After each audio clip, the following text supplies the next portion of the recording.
Bom, a gente está aqui com a Iesca.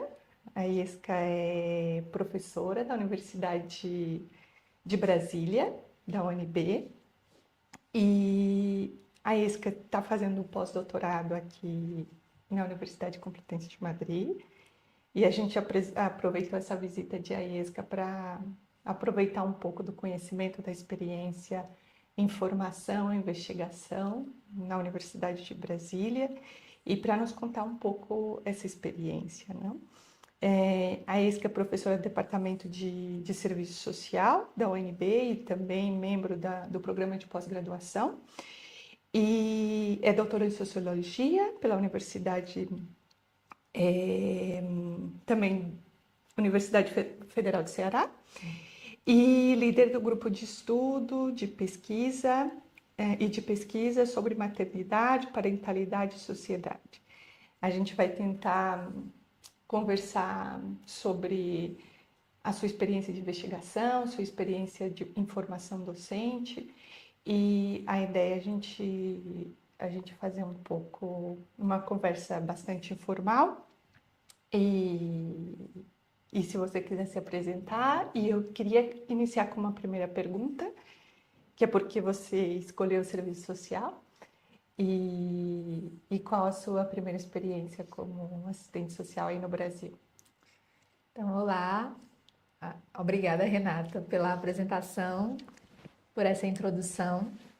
Bom, eu venho de uma realidade no Brasil muito difícil financeiramente falando. E os estudos, acessar a universidade, sempre foi a possibilidade de mudar de vida.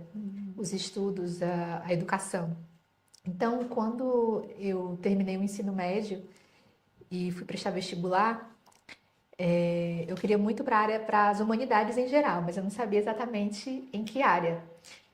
E a escolha pelo serviço social se deu por sugestão do meu atual esposo, que à época já era meu namorado. Ele disse, eu tentei fazer história, eu pensei em me inscrever para história, e ele disse, por que você não faz serviço social? Acho que tem mais oportunidade, você pode fazer outras coisas, porque a história você vai acabar sendo só professora. E eu estou aqui hoje como professora, fiz serviço social e acabei me tornando professora. Então, a motivação inicial foi essa, eu me recordo muito bem. Mas, eu tentei entrar para direito na Universidade Federal, e aí eu não fui aprovada. Mas exatamente pela realidade difícil, financeiramente falando, que nós tínhamos, para mim não era possível passar mais um ano estudando para tentar direito novamente. E eu disse, vou começar a frequentar, vou me matricular em serviço social, e se eu gostar eu continuo. E assim foi. É incrível que na minha época nós não tínhamos nenhuma disciplina de serviço social nos primeiros semestres.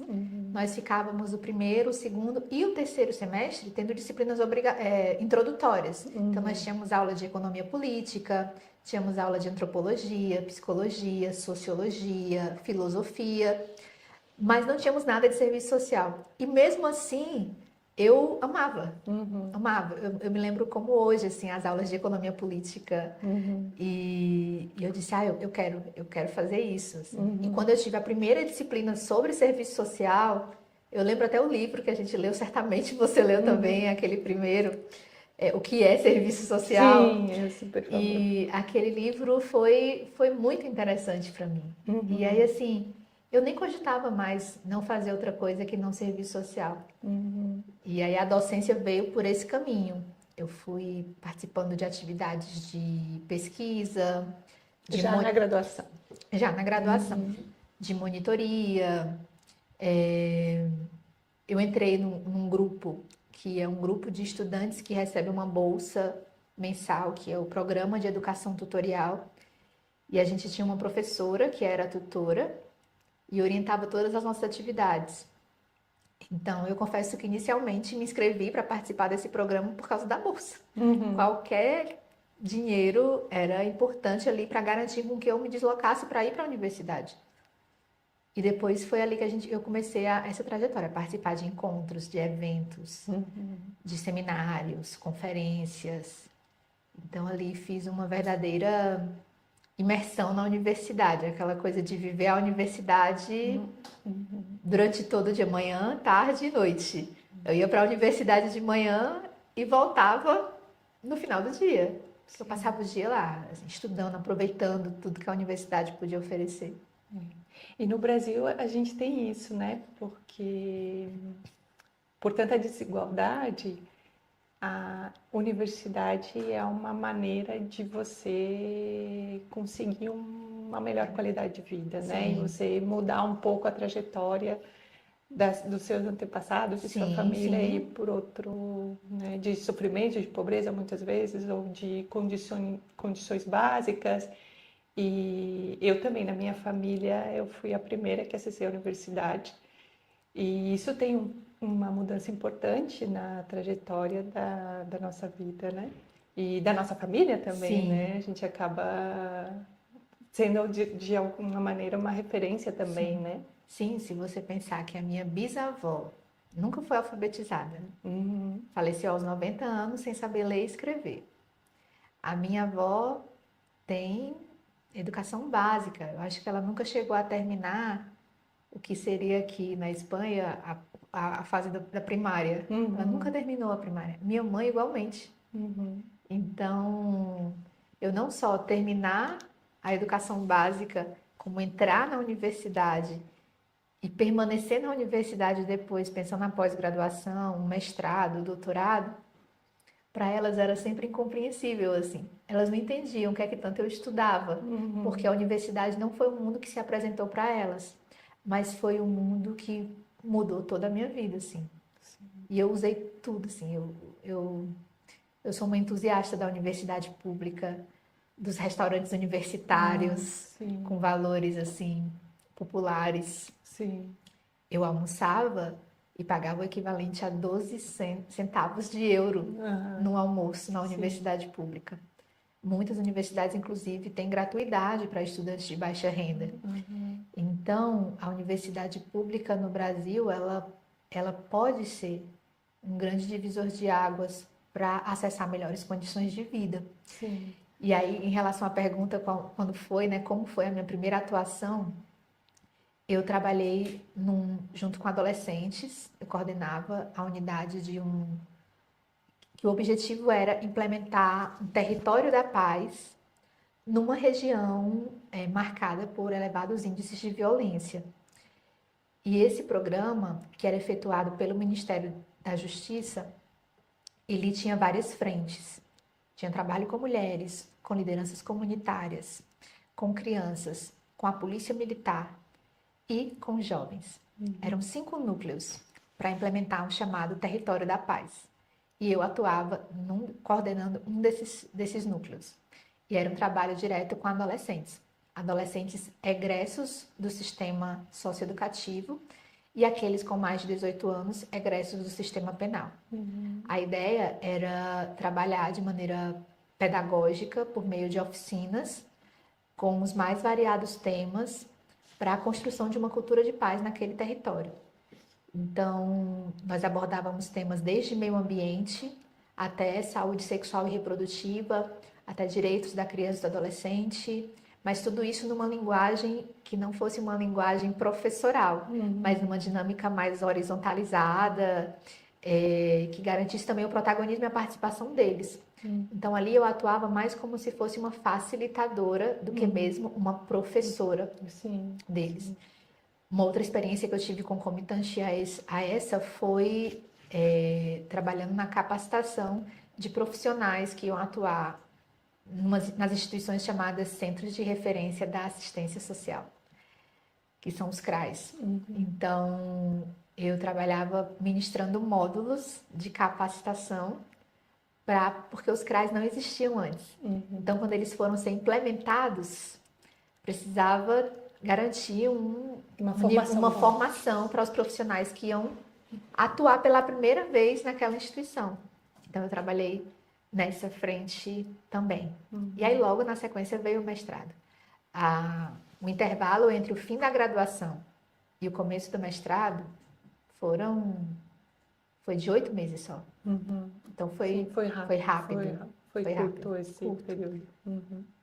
E no seu mestrado você já se voltou para o tema de gênero também, não? Então me conta um pouquinho como você se aproximou do tema de gênero e por que isso é tão importante na tua carreira de professora e também de investigadora, de pesquisadora agora. E por que se despertou essa área? Se foi algo circunstancial, se foi algo de uma curiosidade específica ou de uma experiência pessoal? Conta um pouco como é que você caiu na área nessa área. Bom, já na graduação, eu participei do grupo de estudos, grupo de pesquisa, Gênero, Família e Geração. E eu lembro que eu não queria de início, porque a tutora do programa que eu participava, do PET, era a líder desse grupo. E eu disse, ai meu Deus, ela vai estar em 2 lugares e vai estar, tipo, pedindo coisas para mim e dando orientações em 2 ambientes. Eu sentia muito medo de ser super cobrada nesse sentido. Embora eu sempre tenha sido ali muito caxias, muito, como é que a gente poderia dizer, muito disciplinada em relação aos estudos, assim. Mas aí eu entrei. E durante o período de estágio, em serviço social, eu fui estagiar num centro comunitário e a minha atuação dentro do estágio, ao longo quase mais de 400 horas que a gente faz, era junto a um programa de mulheres, um projeto, que eram mulheres que tinham participado de oficinas de capacitação e aí elas aprenderam um ofício, um trabalho com artesanato. E a partir dessa capacitação, elas começaram a produzir e o projeto viabilizava formação continuada para elas, formação de educação financeira, empreendedorismo, mas também viabilizava espaços para comercializar o que elas tinham aprendido nas oficinas. E elas comercializavam, a essa época eu morava numa cidade de praia, Fortaleza, e elas comercializavam na praia. Então, o tema do meu trabalho de conclusão de curso foi analisar como a questão de gênero estava presente ali naquela realidade. No trabalho artesanal, que muita gente que tacitamente se reproduz a ideia de que é um trabalho de mulher, que por ser um trabalho de mulher é um trabalho delicado, é um trabalho que... Todos aqueles atributos relacionados aos papéis de gênero. E, paralelamente, no grupo de pesquisa, eu participei da criação do Observatório de Violência contra a Mulher. Então, ali a gente fazia o monitoramento diário de como a violência contra a mulher era noticiada nos jornais da cidade, do estado. Então, a partir desse monitoramento, a gente fez parceria com a Secretaria de Segurança Pública e a gente foi ampliando cada vez mais o alcance do observatório.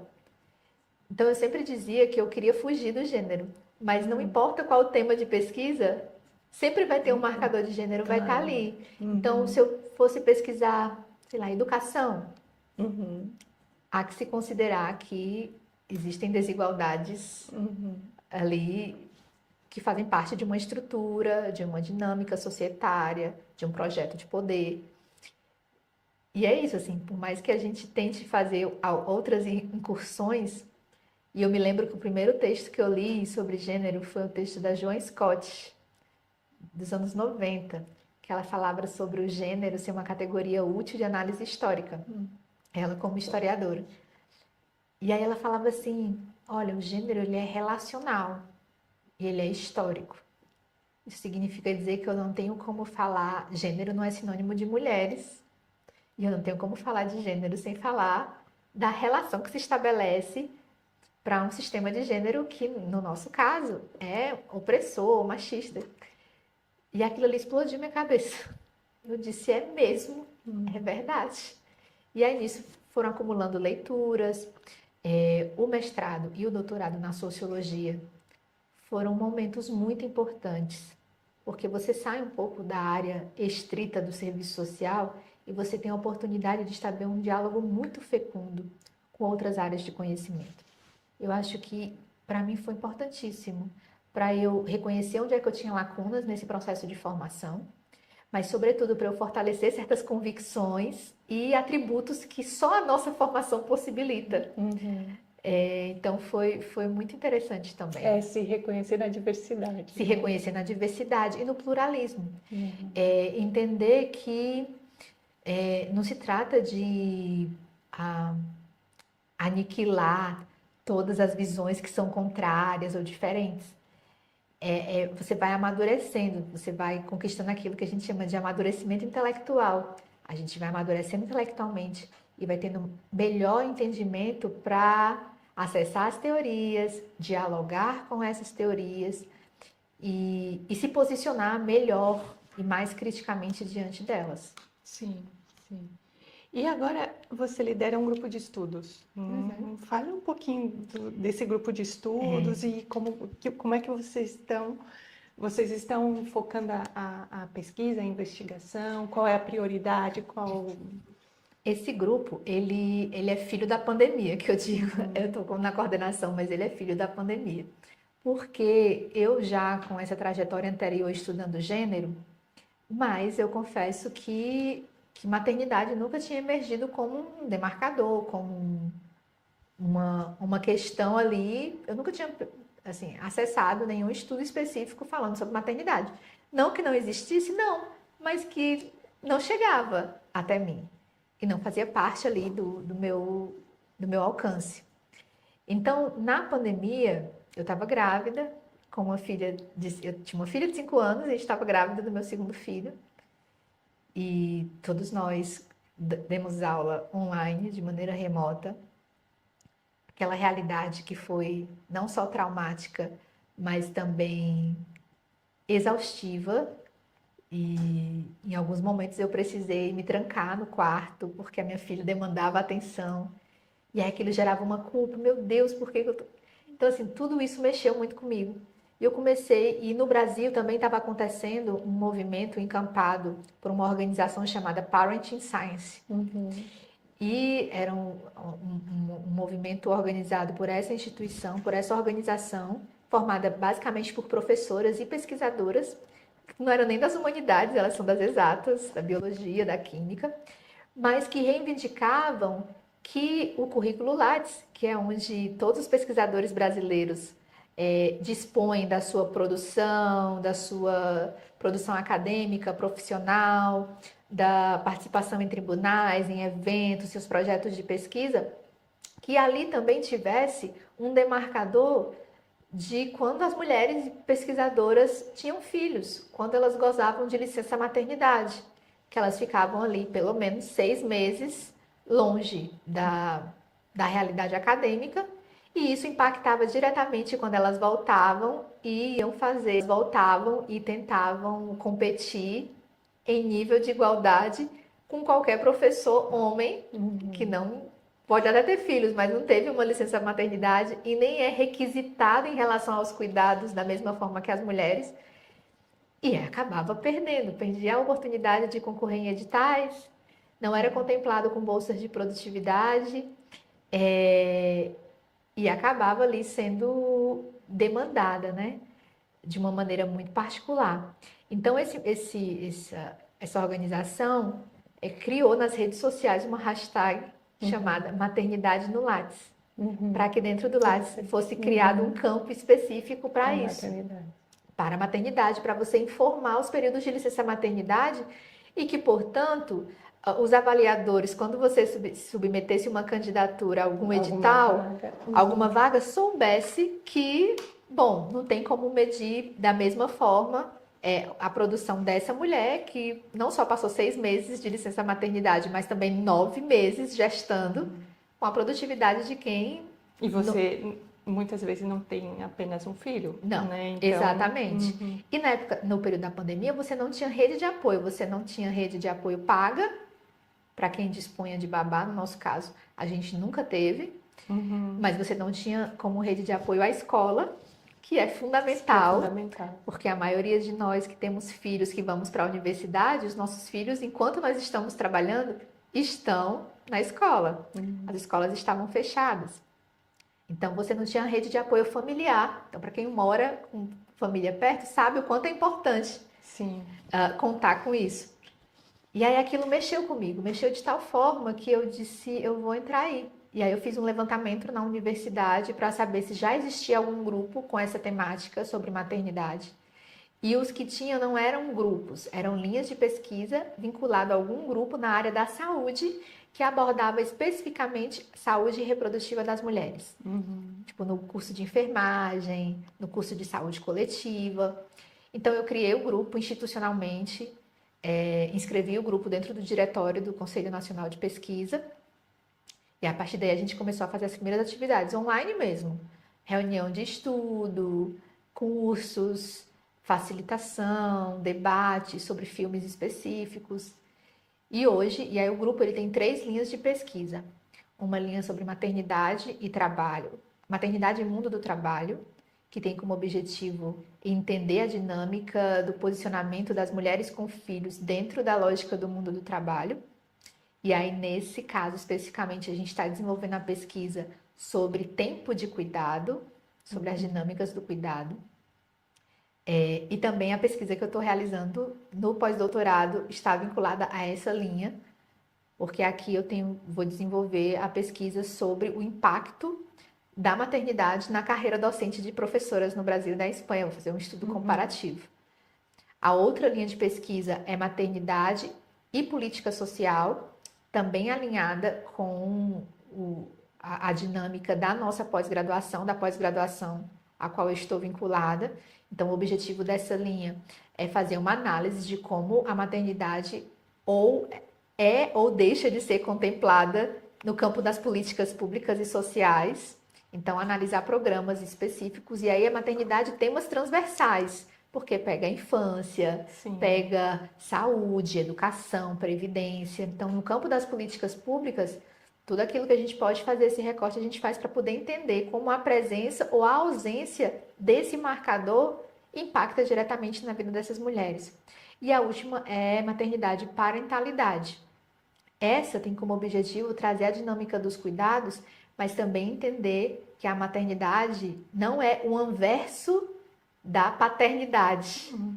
Que maternidade e paternidade tem a ver com a questão dos cuidados e da responsabilização direta dos cuidados de uma criança. Então, nesses estudos entram toda a dimensão do cuidado, todos os estudos no campo da infância e os desafios nesse processo de criação e corresponsabilização desses cuidados.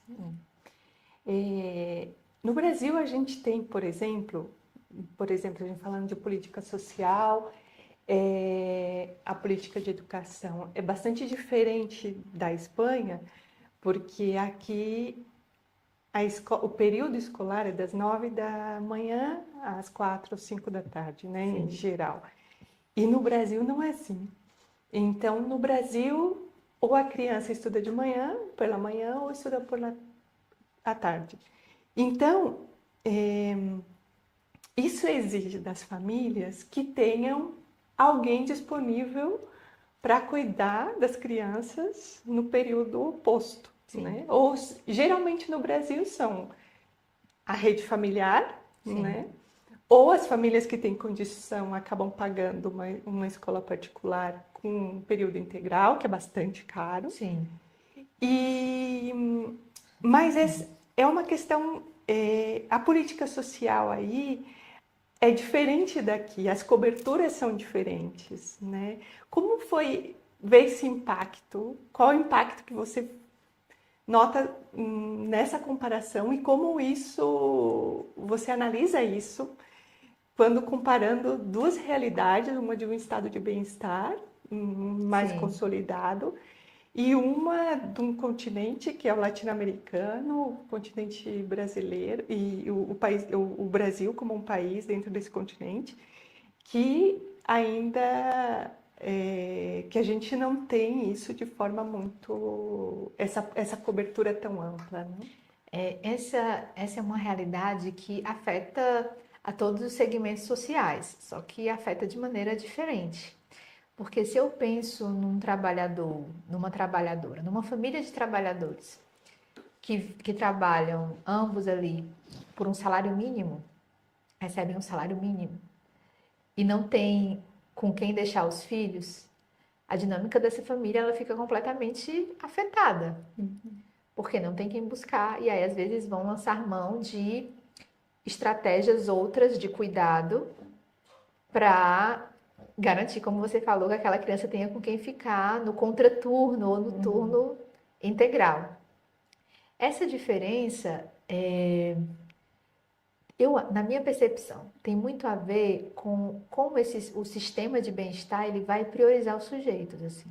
No Brasil, a gente tem o ECA, que é o Estatuto da Criança e do Adolescente, que, sintonizado com a Constituição Federal, prevê a educação como direito universal, e aí o ECA ele vai trazer essa questão da proteção da infância, que ele vai trazer, dentre outras coisas, a corresponsabilidade da família, da sociedade e do Estado de prover o básico, mas entre o ideal e o que se materializa, entre a cidadania ideal e a cidadania real, a gente tem um fosso histórico de uma sociedade que foi formada a partir da lógica da desigualdade. A dinâmica da universalização dos direitos, ela está muito mais, de maneira ideal, ela se coloca muito mais como um horizonte do que como um fato. Então, eu tenho uma sociedade, como a sociedade brasileira, que é marcada pelos traços da desigualdade. Não é que não existe desigualdade, por exemplo, na Espanha? Existe. Mas a percepção relacionada aos acessos, às garantias, à ideia, à concepção de bem-estar, ela é diferente. É diferente. É tão tal que, na realidade brasileira, convencionou-se e a gente acaba normalizando como nós temos o Sistema Universal de Saúde, que tem tem as suas características, é universal, mas também marcado pela precarização, e se convencionou, e a gente aceita quase que como normal, pagar de maneira privada. As famílias de baixa renda não têm essa possibilidade. Assim como escola. O que é que eu faço com os meninos? Eles estudam pela manhã. Quando eu tenho reuniões à tarde, eles vão comigo. Porque o meu esposo é enfermeiro, não tem como levá-los para uma sala de cirurgia. Claro. E isso tem a ver com as prioridades e também com o processo de formação societária de cada um desses países. No Brasil, um Brasil de um capitalismo dependente, marcado por uma... Se a gente pegar os autores que falam sobre formação na sociedade brasileira, vão demarcar a questão do racismo, vão demarcar a questão da heteronomia, dessa relação de dependência, assim como as características com que as políticas sociais elas vão assumir em cada país. Então, enquanto o sentido de universalidade aqui vai ser tomado de uma forma, no Brasil, principalmente depois dos anos 90, as políticas sociais em geral vão ser marcadas pela focalização, pela seletividade, pela privatização. Né? Então, assim, tem a ver como a dinâmica do capital opera e afeta, atravessa as políticas sociais. Então, não é que aqui o que se tem não foi conquistado, mas é como se a gente estivesse ali num delay. A luta dos movimentos sociais, a luta das organizações sociais e políticas, elas tensionaram e tensionam historicamente, tão tal que a gente tem a Constituição Federal, mas ainda assim, a operacionalização do que se conquista enquanto direito legal, a gente tem um gargalo aí, entre o ideal e o que acontece na prática. Claro. Quanto a quem interessa a universalização de um direito, a quem favorece a população, ao conjunto de cidadãos, ok. Mas a quem favorece esse direito ser garantido de maneira residual, fragmentada, parcial. Então, a dinâmica da garantia do direito é diretamente atravessada pela dinâmica da iniciativa privada e dos valores que operam ali. Por isso que não para nunca, a gente não para nunca de lutar, porque para lutar, para que a gente chegue pelo menos perto desse ideal, porque está muito longe. Sim, sim.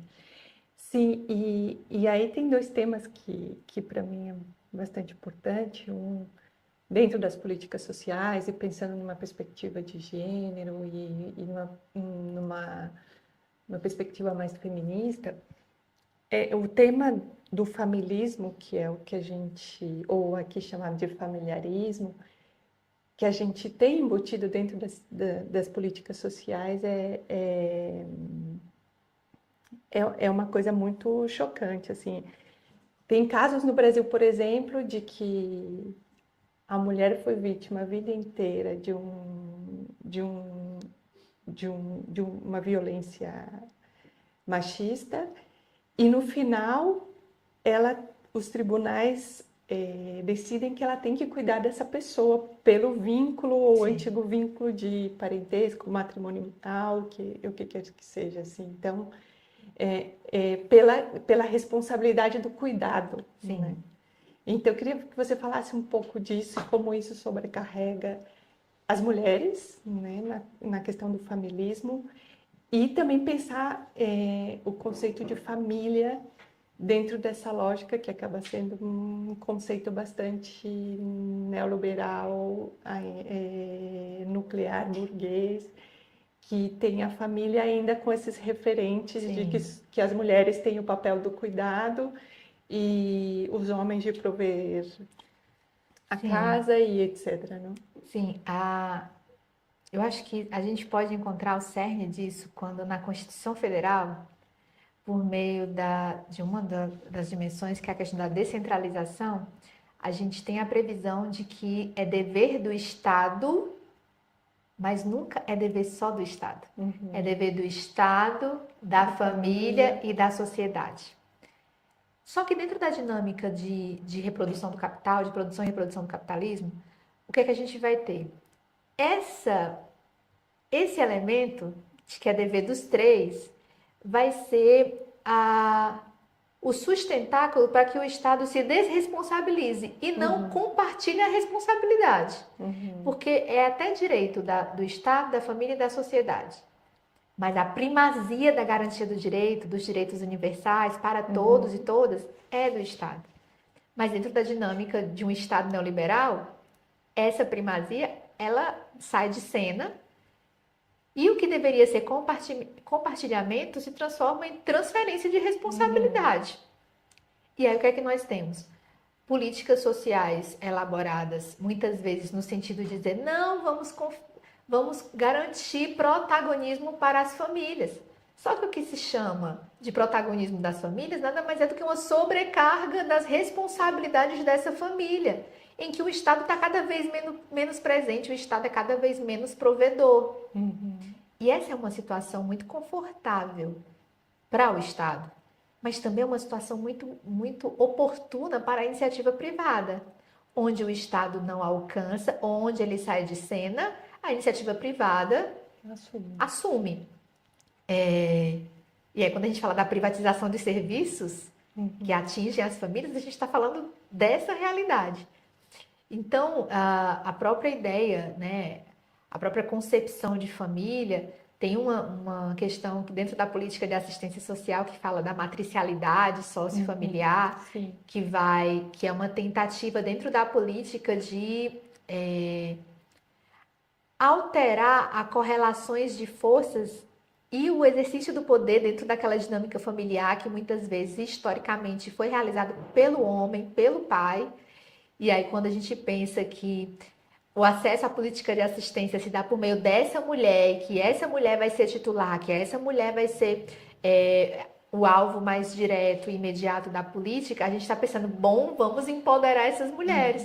Só que, na verdade, quando a gente faz isso, a gente não só atribui a essas mulheres o acesso ao direito, mas também a culpa e a responsabilidade de que, se não der certo, a falha nesse sistema de proteção dá errado, também recai sobre ela.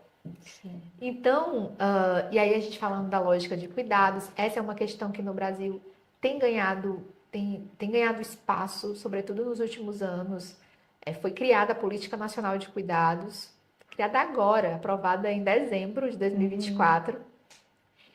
Mas é uma questão que precisa ter um olhar transversal, porque para a gente pensar no cuidado não como algo, claro, é algo que afeta diretamente as mulheres. E, portanto, essa política ela deve ter como horizonte de diminuir ou combater essas desigualdades históricas. Porque se eu parto da premissa de que o cuidado é algo que deve ser compartilhado, eu diminuo a carga da responsabilidade sobre as mulheres. Eu deixo de reproduzir a dinâmica de que, e os programas sociais, as mulheres vão ser titulares porque elas estão em casa cuidando dos filhos. E elas estão em casa cuidando dos filhos por quê? Porque querem? Certamente, às vezes, é porque não tem oportunidade e condições dignas de trabalho fora de casa. A escola que é garantida para essas crianças é uma escola de qualidade? É uma escola em tempo integral? É uma escola que garante o direito à alimentação adequada? 100% gratuita? Então, falar de cuidados tem a ver com falar com as concepções de família, entender, por exemplo, que os arranjos familiares, eles são heterogêneos, que eles são diversos, que uma família composta, por exemplo, por 2 mães e um bebê ou 2 bebês é uma família que uma família composta, pensando na realidade brasileira, em que as avós elas são muito responsáveis por gerações de cuidados, cuidou dos filhos e aí, em geral, cuida dos netos. E que essa mulher passou uma vida inteira realizando o trabalho de cuidado de modo não remunerado e não reconhecido. E que não é alcançada, por exemplo, pelo sistema de previdência social, porque nunca trabalhou no mercado formal de trabalho. Sempre trabalhou, mas desempenhando tarefas domésticas de maneira não remunerada. É como se durante toda uma vida o Estado tivesse dito, não existe para mim. É invisível, né? Porque uma grande questão que envolve o debate sobre cuidados é que os cuidados durante muito tempo foram vistos como um tema privado, como um tema relegado ao espaço de casa e, portanto, um tema invisível. Só que as transformações societárias, as transformações demográficas, as transformações no mundo do trabalho, o envelhecimento populacional, ele já não nos deixa mais ignorar o impacto e reconhecer, por exemplo, que sem o trabalho de cuidados, o mercado de trabalho formal, o mundo do trabalho formal, não teria condições de se manter. A ideia de família que a gente fala, que o homem sai para trabalhar e a mulher fica em casa porque ela não trabalha, ela trabalha, inclusive ela garante condições para que ele possa sair todos os dias com a roupa limpa, alimentado, com que ele volte a casa e esteja arrumada. E todo esse trabalho ela faz, ela e tantas outras, que é no âmbito da reprodução social, para garantir condições de que a esfera da produção funcione. Exatamente. Até que ponto você acha que a gente está conseguindo abordar esses temas na formação do assistente social? Isso é um... em se tratando da realidade brasileira, e eu não sei se vocês têm sentido mesmo por aqui, eu já tenho conversado com algumas pessoas por aqui, o perfil dos nossos estudantes, ele está mudando. E aí você lembra que no começo eu falei que eu chegava, passava o dia na universidade, participava dos debates, dos eventos, seminários, e a gente tem percebido essa mudança, às vezes de maneira mais lenta, às vezes de maneira mais intensa, desse perfil. Claro também, considerando que a gente tem uma universidade mais heterogênea e mais pessoas da classe trabalhadora acessando a universidade e não se dedicando exclusivamente a esse processo de formação, porque tem que conciliar com as demandas do mundo do trabalho. Então, você às vezes tem uma jornada de 8 horas de trabalho durante o dia e vai para a faculdade ter mais 4 horas de aula à noite.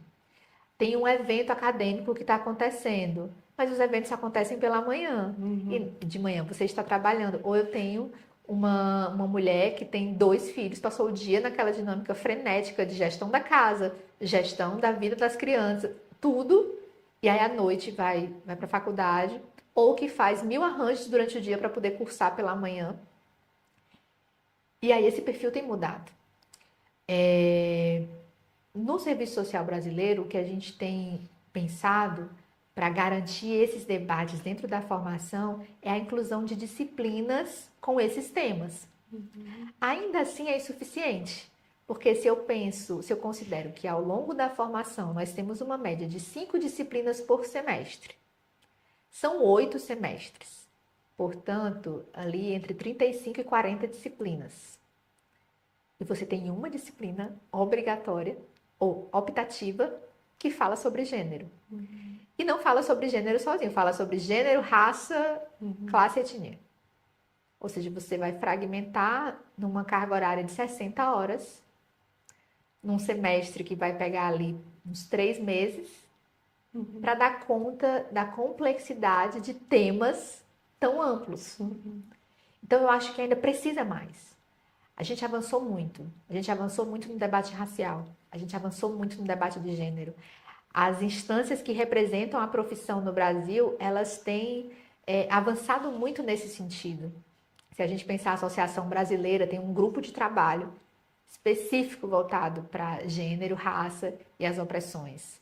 Se a gente pensar no Cefes, que é o Conselho Federal, faz campanhas anuais, toca em assuntos, mas o perfil da formação mudou. Então, a direção e a hegemonia da formação, a direção, não vou falar da hegemonia, mas a direção da formação não é dada mais pela formação em serviço social nas universidades públicas. A gente tem uma grande parcela de profissionais formados em outras modalidades de ensino e que, portanto, diretamente afetados pela questão do aligeiramento, do conteúdo fragmentado, do processo de privatização, da própria dinâmica da educação à distância, que é completamente diferente da estrutura do ensino à distância aqui. Então, isso afeta muito. Eu ouso dizer, não é que esses assuntos têm sido abordados na graduação, mas é que eles têm sido abordados. Há uma intenção, há ações práticas que tentam abordar, mas eu acho que falta mais. Eu acho que falta mais transversalizar esses conteúdos. Entender, por exemplo, que falar de gênero não é só na disciplina de gênero. Falar de gênero está na disciplina sobre fundamentos históricos do serviço social. Sobre família. Na disciplina sobre previdência social, tem uma disciplina específica sobre previdência. Tem uma disciplina sobre assistência social, então tem que se falar aí também. Porque senão a gente acaba aprendendo os conteúdos de maneira muito fragmentada e isolada dos outros. Se a gente transversaliza, a gente generifica o debate, a gente racializa o debate, a gente consegue avançar em muitas coisas. E entender que falar de gênero, família e raça, por exemplo, não é um conteúdo cativo de uma só disciplina, mas faz parte das prerrogativas de uma formação que luta pela igualdade, contra sistemas de opressão. E já que você tocou nisso, porque aqui na Espanha é um pouco diferente, mas no Brasil esse debate para a gente é muito caro, muito importante, muito valioso, que é o tema da raça, né? E como você vê isso, a gente tem um país que teve mais de 300 anos de escravidão e que hoje a gente sente ainda o impacto disso, né? No racismo institucional, no racismo na sociedade estrutural, de forma sempre presente, lamentavelmente. Mas eu queria que você falasse um pouquinho da importância de estudar essa questão do gênero, da raça e como isso a gente pode observar no Brasil e da importância desse debate com as cotas, por exemplo, nas universidades. As cotas, começando já pelo final, as cotas elas são resultado de muita luta do movimento negro no Brasil. Graças às cotas a gente consegue ver uma universidade pública hoje em dia mais diversa. Eu consigo olhar para essa universidade e ver representações significativas de vários segmentos, distintos segmentos da sociedade. E isso tem a ver com justiça social. Isso tem a ver com justiça social. Como é que eu vou pensar na universalização de direitos? Como é que eu vou pensar em políticas de promoção de igualdade se eu parto de uma sociedade que é marcada estruturalmente pela desigualdade, em que as pessoas negras não tiveram as mesmas condições e as mesmas oportunidades para acessarem melhores condições de vida? Isso é fundamental para a gente entender. Para a gente entender, por exemplo, que o racismo não é um atributo, não é uma característica. O racismo, ele é ineliminável do processo de formação da sociedade brasileira, né? Então, para mim, assim, a gente, no serviço social, a gente tem avançado muito no sentido de pensar no serviço social brasileiro, de pensar iniciativas e campanhas por um serviço social antirracista. Porque se a gente está alinhado na construção de uma sociedade justa, igualitária, livre de um sistema de opressões, se a gente não reconhece que o racismo é fruto de uma estrutura desigual, a gente não vai combater. Então temos que partir da premissa de reconhecê-lo, reconhecer que ele está entranhado nas dinâmicas societárias, nas instituições, que a nossa formação, muitas vezes, durante muito tempo, não deu conta, que hoje ela ainda nos desafia a avançar, não só nos estudos, mas no reconhecimento de toda a produção intelectual de assistentes sociais negros, que formaram a profissão, que são parte da história da profissão no país, e que hoje são referências para a gente pensar num serviço social antirracista. Um serviço social que não só que lute contra esse sistema de opressões de raça, que entenda a raça como um elemento estruturante das relações sociais. Portanto, do mesmo jeito que eu tinha falado que gênero está presente em tudo, para nós, no Brasil, raça está presente em tudo. Então, todo tema, todo assunto, ele não só pode, como ele deve ser racializado. Por quê? Se eu vejo um fenômeno, se eu apreendo uma expressão da questão social e eu não consigo identificar que ali ela vai se expressar de maneira diferente quando eu penso numa pessoa negra e numa pessoa branca, e aí eu não estou falando de exceções, eu estou falando de maioria mesmo, assim, dessa lógica. E aí é totalmente naquela contramão, o discurso das minorias. Não é a minoria. Não é a minoria. A gente não está falando de minoria. Quando a gente está falando de mulheres, a gente não está falando de minoria. Quando a gente está falando de pessoas negras num país que passou por um processo de ocupação e exploração como o nosso, a gente não está falando de minoria. A gente está falando de gerações por séculos. Sim. Que vivem até hoje, né, as marcas no sistema de escravidão. Sim, sim. Eu imagino, considero que o Brasil tem um debate bastante interessante nesse campo. O serviço social brasileiro também, hoje, que alcançou bastante protagonismo nos últimos tempos nesse debate. Sim. E a gente fica bastante orgulhosa disso também, porque é um debate importante para a formação social brasileira e que pode ser referência para outros países Sim. também, né? Que como é importante fazer esse debate e assumir que as instituições são racistas, que a gente passou por um processo histórico de desigualdade racial também, assim como a desigualdade de gênero, e é importante a gente falar sobre isso, colocar nome nisso. Fazer frente. Fazer frente. Eu te deixo em aberto, se você quiser falar mais alguma coisa que você acha importante, para a gente ir finalizando. Bom, então, para terminar, embora a gente saiba que uma vez que esses vídeos chegam às redes, eles podem alcançar perfis os mais diversos possíveis, mas eu deixaria um recado para os alunos da graduação, especialmente, sobre a formação em trabalho social, em serviço social, entendendo o quão relevante é essa profissão nos dias que a gente vive hoje. Se trata de um compromisso para além de um compromisso corporativista. Eu adoro a minha profissão, amo minha profissão, mas é para além. quem decide pela formação em serviço social, na verdade, está decidindo lutar por um tipo de sociedade mais justa, um tipo de sociedade menos desigual, menos opressora. Isso não tem a ver só com uma profissão.